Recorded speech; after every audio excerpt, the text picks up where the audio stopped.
तौर पर सामाजिक सरोकारों की बात होगी, भोजपुर की बात होगी और साथ ही साथ मैं विशेष तौर पर एक बार फिर से अपने स्थानीय सहयोगी, अपने प्रतिनिधि, अपने संवाददाता मनीष सिंह जी का भी यहाँ धन्यवाद करना चाहूँगा कि उनकी कोशिश इस रूप में रंग लेकर आई कि आज हम सभी आप लोगों के बीच में आए हैं।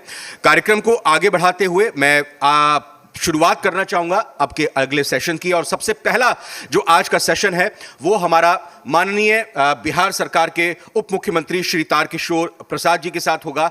आपको बताना चाहूंगा कि वो खुद इस कार्यक्रम का हिस्सा बनना चाह रहे थे, लेकिन लास्ट मिनट में उनके कार्यक्रम में कुछ बदलाव आ गया और अति व्यस्तता के चलते वो हम सबके बीच नहीं उपस्थित हुए। लेकिन उन्होंने यह वायदा दिया, यह भरोसा किया कि मैं आप सभी के साथ, आप लोगों के साथ कार्यक्रम में जुड़ूंगा। पटना से ही जुड़ूंगा, हमारे साथ मेरे को सिग्नल मिल रहा है कि वो लाइव हमारे साथ हो चुके हैं।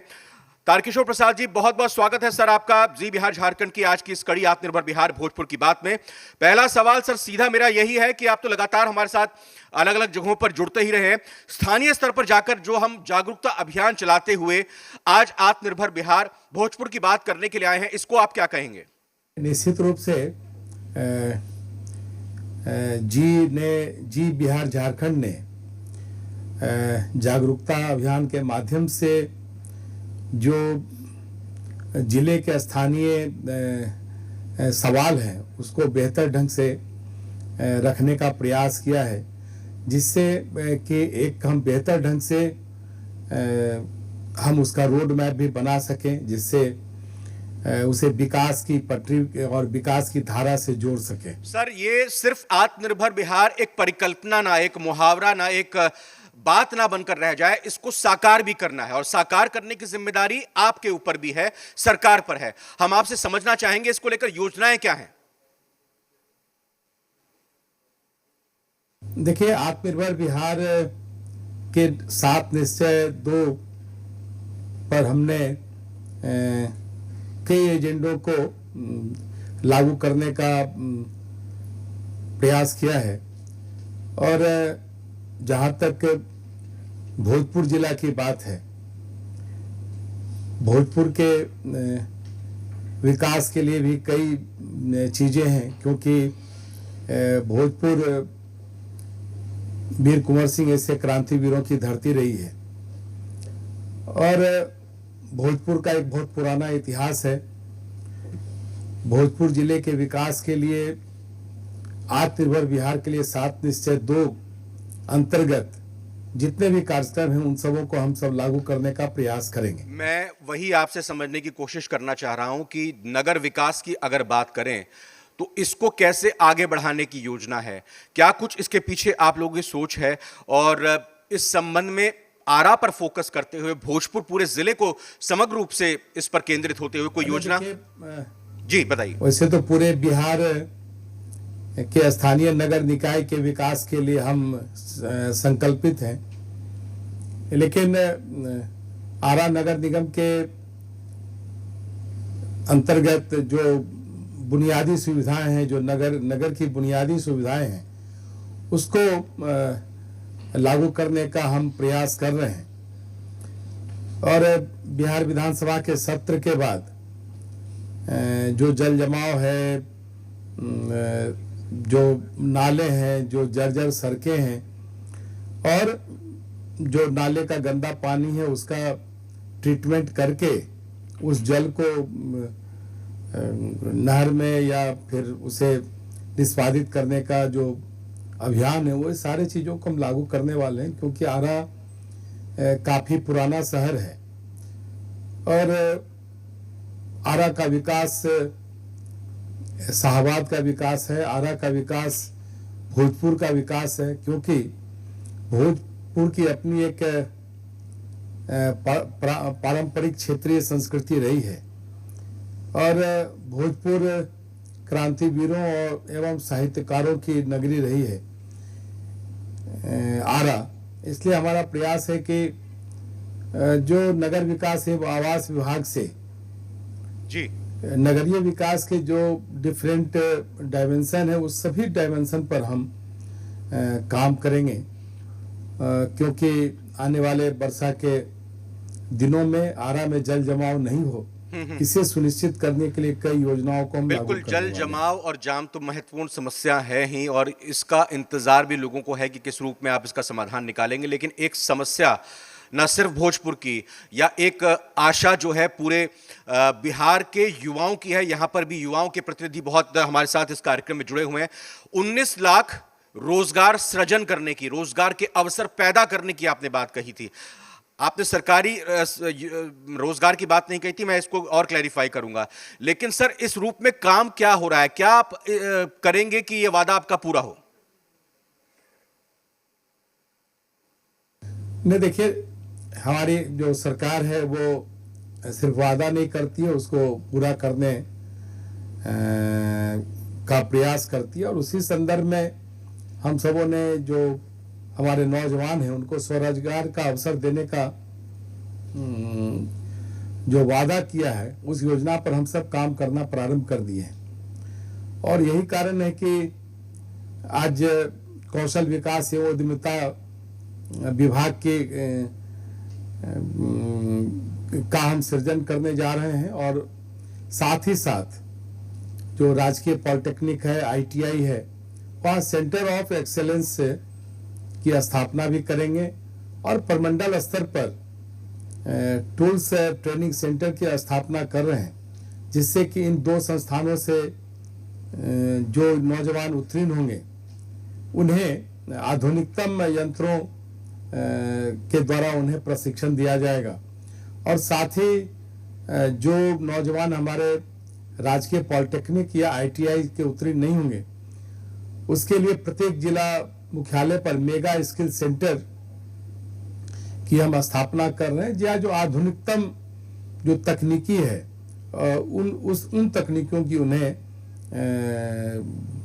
ट्रेनिंग दी जाएगी।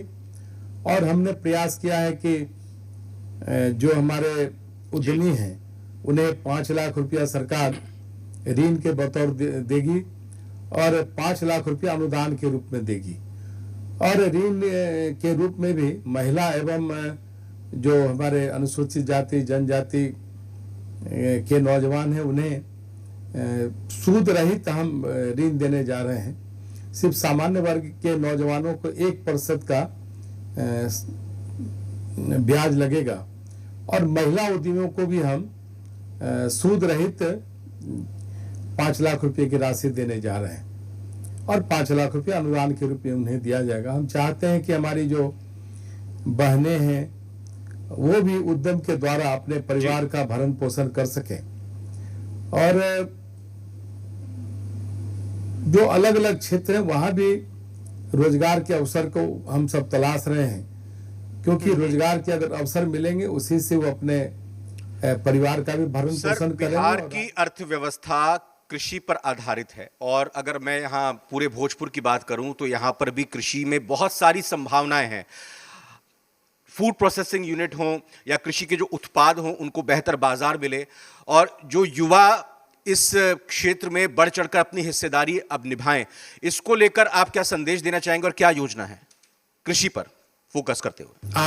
हाँ, में उद्योग की और कृषि उपज के से आधारित उद्योगों की काफी अपार संभावनाएं हैं। गीधा में भी काफी उद्यम विकसित होने की संभावना है। अभी छोटे छोटे उद्योग हैं, लेकिन बड़े पैमाने पर इस क्षेत्र में उद्योग हमारे उद्यमी लगाएं, इसके लिए हम सब प्रोत्साहित करेंगे। और आरा में कृषि उपज पर भी आधारित कई उद्योग लग सकते हैं। वहाँ औषधीय जो उत्पाद हैं उसके भी काफी वहाँ पर संभावना है। राइस मिल एक बड़े क्षेत्र में फैला हुआ है। हम राइस मिल की भी स्थापना करवाकर उस क्षेत्र को और हम उन्नत कर सकते हैं।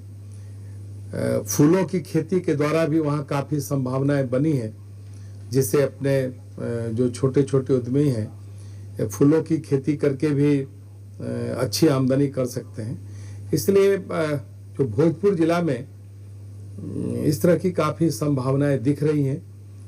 हमारा प्रयास रहेगा कि वो सारी संभावनाओं में सरकार की ओर से जो आधारभूत संरचनाओं की जरूरत पड़ेगी या उद्यमियों को ऋण एवं अनुदान देने की जरूरत पड़ेगी, तो हम आने वाले दिनों में मैं अगर आपके विभाग पर केंद्रित होकर सवाल पूछूं, वित्त विभाग आपके पास है, कमर्शियल टैक्स जो आता है उसकी जिम्मेदारी आपके पास है, नगर विकास की अहम जिम्मेदारी आप निभा रहे हैं, और हाल ही में हमने पिछले 1 साल से जो सामना किया है कोरोना काल का, उससे उबरने की आर्थिक तौर पर क्या कोशिश है, क्या प्रयास है?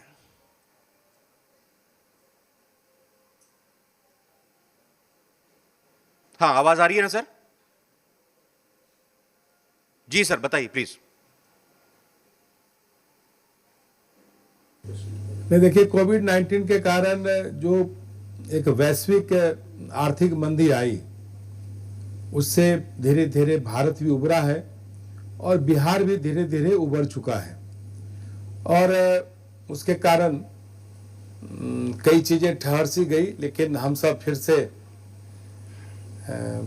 इन सारी चीजों को रिस्टोर कर रहे हैं, जिससे कि बिहार के विकास में हम सभी लोगों की अहम भूमिका बन सके।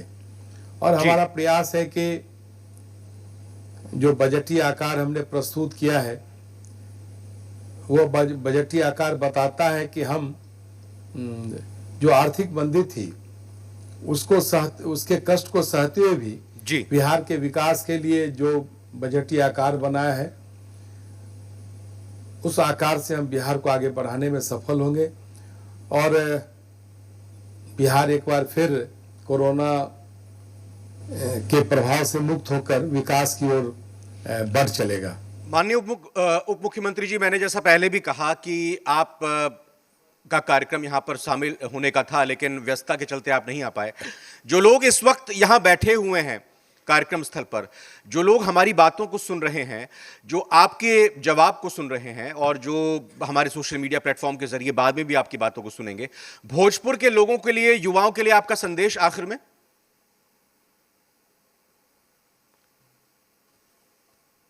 देखिए, भोजपुर का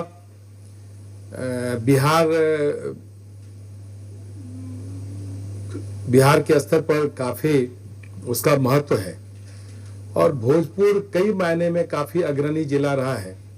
और हमारा प्रयास रहेगा, खास करके भोजपुर के निवासियों से मेरा अपील है कि आप उद्यम के लिए आगे आएं।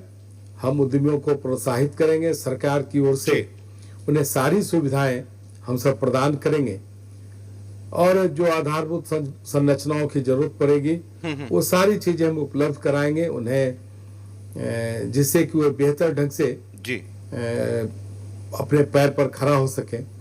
इसलिए खास करके भोजपुर के नौजवानों से अपील है, आप आगे आए, भोजपुर को उन्नत बनाए। जब भोजपुर उन्नत बनेगा तो बिहार भी उन्नत होगा। जी बिहार भी बिल्कुल। मैं बहुत बहुत धन्यवाद करना चाहूंगा सर, आप हमारे साथ जुड़े, बहुत बहुत शुक्रिया। और जो बातें आपने कही हैं, जो एक तरह से कहें कि ख्वाब और योजनाएं आप लोग बना रहे हैं और भविष्य में बनाने की सोच रहे हैं, उस पर सही तरीके से अमल होगा, यही हमारी आपको शुभकामनाएं और यही उम्मीद भी यहां भोजपुर की जनता की है। जोरदार तालियों से मैं बहुत बहुत धन्यवाद आप सभी आपका करना चाहूंगा सर।